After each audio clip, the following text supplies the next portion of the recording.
lovelies, it's Gretchen. Welcome back to my bookish channel. For today's video, I know we are already deep into August, and by deep into August, I mean at the time of me recording it, we're not halfway through yet, but by the time this video goes up, we might be. But for today's video, I thought I would touch on the 9 books that I read during July. I thought about doing like an August TBR, but I am such a mood reader that I just kind of grab whatever I'm feeling. So every time I'm like, I'm gonna set out to read this book, this book, this book, this book, it rarely ever happens that I read those exact books, and it's more so just what I'm feeling at the time. So instead, I thought I would do a wrap up of what I read during July, because I ended up reading 9 books, which for me is pretty good. I will say the majority of those books were audiobooks. That is pretty much the only reason why I can get through as many books as I do. And I do tend to listen to my audiobooks at least at 2 times speed. But some of them are also Kindle books. Interestingly enough, none of the books for July were physical books. So July's reads started off really strong. Like, I started off with so many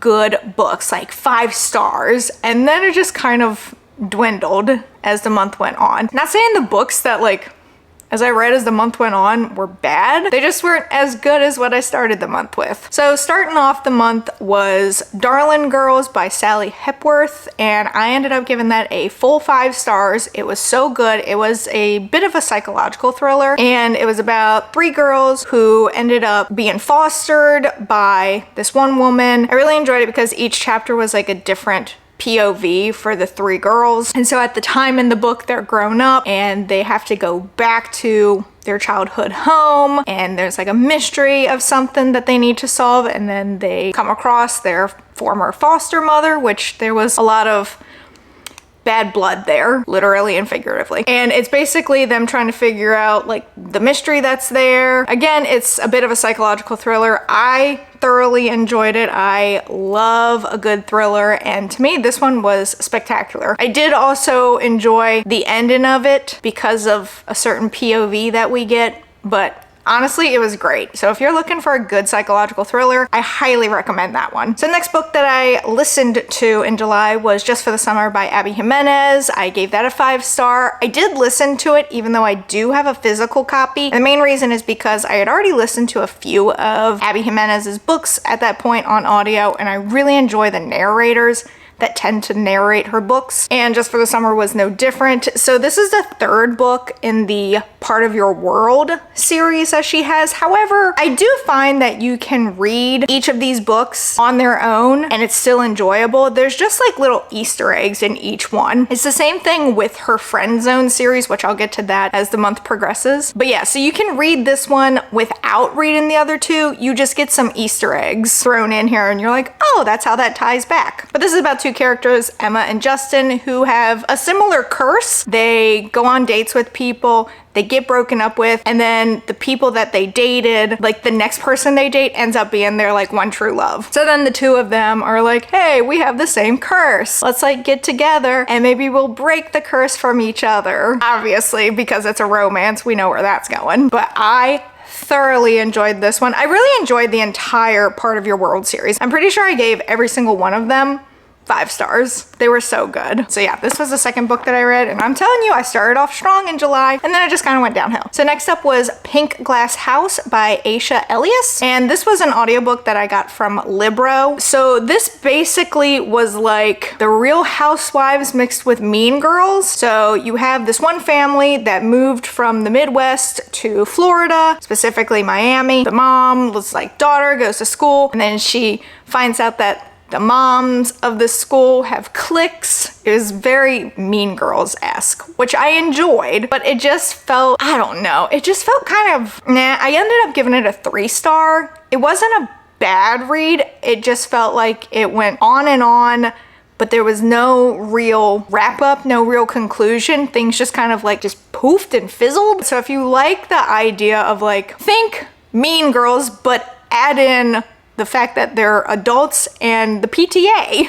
That's what you get with this. And again, it was enjoyable. I listened to the audiobook. There were a lot of characters, and there were a few characters that I don't feel were necessary. Like, it got viewpoints of the various moms involved. There were some of the moms that didn't need to have a POV. Really and truly, it should have just stayed between the two main moms, and that's it. I don't think it was necessary to throw in the other moms, but that's just how I feel. If that sounds intriguing to you, I definitely recommend it. It was pretty good. Next up was Middle of the Night by Riley Sager. I also listened to this from Libro, so this was another audiobook, and I gave this a 3 stars. So this was my first Riley Sager book. I was very excited about reading a book from Riley Sager because our July book club book was also by Riley Sager, which I'll get to that one. And a lot of people seem to enjoy this author. This was also another psychological thriller, mystery, what have you. I gave it a 3 star. It was kind of boring. The first half was, you know, it was captivating, but the second half, I'm just like, I don't care what the fudge, what is happening right now? So it just, the ending, no. It was not for me. So maybe it wasn't necessarily the best Riley Sager book for me to start with. I recommend it if you like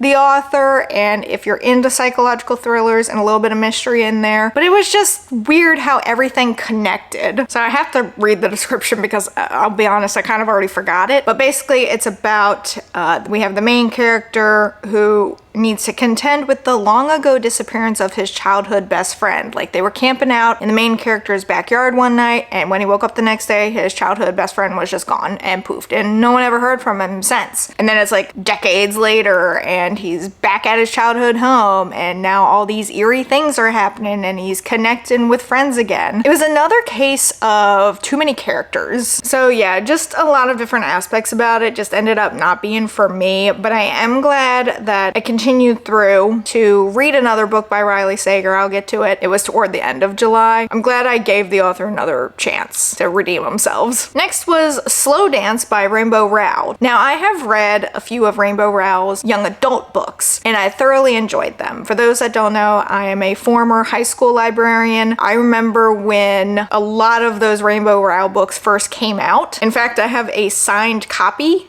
of Fangirl, which is pretty cool. So Slow Dance is actually like an adult book, not young adult, and it's a romance. It's about characters Carrie and Shiloh, who were best friends in high school, and I ended up giving this one a 3 star. I was actually leaning toward a 2.5, but I tend to like to stick with whole star ratings. First of all, too long. It was like 100 pages too long. This was also an audiobook that I listened to, and I ended up speeding it up so much. I think I did 3 times the speed because I was like, please just be over with. I have a real problem DNFing a book too. It was 100 pages too long. There was a lot of jumping back and forth, which I enjoyed to an extent. You have today Shiloh and Carrie, like as adults, and then it would go back and forth between like high school Shiloh and Carrie from their POVs, and then back to today, and it ended up being a lot. Way too long for a romance novel, in my opinion. Shiloh was absolutely insufferable. I just think she had a problem with communication. Carrie was a little bit better, but not so much, and at the end of the day, everything could have been resolved if they would just learn to communicate. I don't understand why that needs to be a huge premise with a lot of these romance books. Y'all are adults. Talk it out. I don't know why y'all can't communicate. But yeah, that's how I felt about that. I much enjoy Rainbow Rowell's young adult books. This adult book, not my vibe, but it was still fine for what it was, which is why I gave it a 3 star. So next up,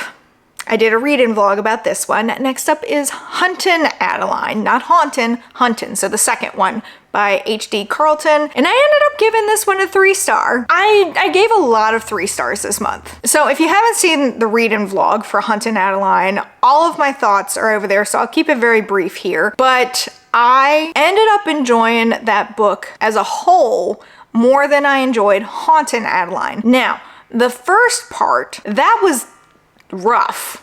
That was rough. If I could have skipped that, I could have, like, I would have, but I feel like you needed it to get the second half. And then I feel like there were components of the second half that were a little bit too long. But overall, I enjoyed that book more than Hauntin'. I think I gave Hauntin' a 2-star and I gave Hauntin' a 3-star. But if you want to get my full thoughts on it, go check out the reading vlog. And I did Kindle for that. I feel like I kind of cheated myself out of an experience by not doing the audiobook. Damn, probably should have done that. So next up was The Friend Zone by Abby Jimenez. Like with the rest of Abby Jimenez's books, I did audiobook for that because the narrators are always so fantastic that read her books. But I ended up giving this one a 3-star. I might have rounded up to 3.5, but again, I like whole star ratings and I just couldn't quite give it a 4-star. Now, I, for the most part, enjoyed the book. However, you have the two characters. You have Kristen and you have Josh. Kristen and Josh, like Carrie and Shiloh from Slow Dance, have problems with communication, and I think it fell a little bit more on Kristen in this case. I also felt like Kristen was a little bit of a pick-me girl, which I cannot stand that. It's like, I'm not like other girls, I'm like one of the boys, and I'm like, ugh. Which I did not enjoy that aspect of her character. I also, jumping ahead, did not like how neatly things tied up at the end. It was too convenient and not at all realistic. And this is a contemporary romance, so it's like one of those ones that you feel like you could see yourself in. Almost canceled out everything that was building up to that point. So out of all of Abby Jimenez's books, this one kind of was a for me, but I still enjoyed it. And I do believe that the audiobook is what did it for me. So definitely not my favorite. And I really wish that authors would stop relying on communication being the downfall of these couples, these relationships, these romances. Stop, learn to communicate. Why do all of these adults have problems with communication? Next is The Only One Left by Riley Sager. Now, I told you that I gave Sager another chance. This was our Go Read a Damn Book book club book for July, and I gave this book a 4 out of 5 stars. So this one was definitely better than Middle of the Night. So this one is about a character named Kit, who is like an at-home nurse. There was a little bit of a situation that kind of pulled her away from being a nurse for a while, but now she's back into it, and you find out what went down, regarding her stepping away for a little bit. But she is an at-home nurse for this person named Lenora Hope, who was at the center of a Housemade involving her family several decades prior, and it reminded me a lot of The Fall of the House of Usher, which I absolutely love that story, but it reminded me so much of that, which is why I think I enjoyed this book significantly more, because I adore The Fall of the House of Usher. Like, I saw that as a play when I was a child. Oh my god, it was so good. So very much in line with that. Plus it comes with a cute little rhyme like, oh god, what is that one? Oh, Lizzie Borden. Lizzie Borden took an axe. Riley Sager also created a little rhyme for Lenora Hope and the schmoider that happened involving her family. So that was, extra points for that. So if you like the story of Fall of the House of Usher, it's kind of in line with that. I have a physical copy of that book, but I ended up listening to it on audiobook, and I listened to it through Spotify because I did not know that if you have Spotify Premium, you get a certain number of hours every month to listen to audiobooks. I think it's like 15 hours, which is pretty cool. I did end up listening to it on audiobook, though I did have my physical book at some point just to kind of read along with it. And then the final book that I listened to for July was The Housemade is Watching by Frida McFadden. Now, this is the third and I believe final book in the Housemade series. Now, I thoroughly enjoyed The Housemaid's Secret. Was it The Housemaid's Secret? I think it was. Yeah, The Housemaid's Secret. Now, I really enjoyed The Housemaid. I think I gave that a 5-star. The Housemaid's Secret, I gave a 4-star. So I ended up giving The Housemaid is Watching a 3 out of 5-star. I enjoyed the narrator who voices Millie through all 3 of the books. Millie is the main character. There's a bunch of other little side characters that are always in the books, but then you have Millie, who is the same throughout. This book was just different, because it just felt like Millie wasn't our Millie from the previous 2 books, and our Enzo wasn't our Enzo from the other 2 books. And it was just like, what happened to you two? What happened? And I don't want to give too much away, because this one, I do believe you really should read the other 2 books before you read this one. It's kind of like the Abby Jimenez books, where it's like, you don't necessarily need to, but it would probably benefit you to do so. And just, I didn't like the ending so much.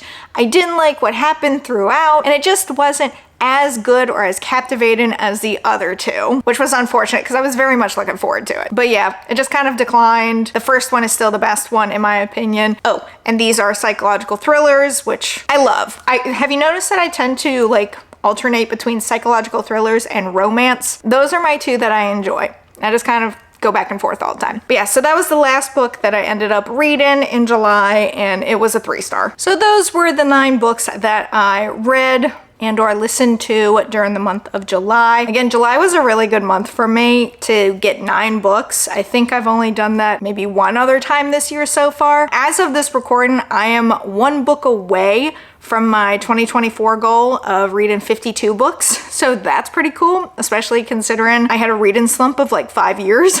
So yay me. But yeah, let me know in the comments below if you've read any of these books that I mentioned or want to read any of these books that I mentioned. Let me know what books you read during July or are reading right now. I have a whole TBR up there that I want to get to. I'm a mood reader, so whatever, I'm just like, you know what, this sounds good. That's kind of where I go with it. So far I've already read 1 book for August and I'm currently reading 2. We'll see what I get to for August. That is my reading wrap up for July. And that is it for this video. If you enjoyed it, be sure to give it a big thumbs up. Don't forget to go down there and hit that subscribe button as well as that notification bell so YouTube will let you know when I upload next. But until next time, bye lovelies.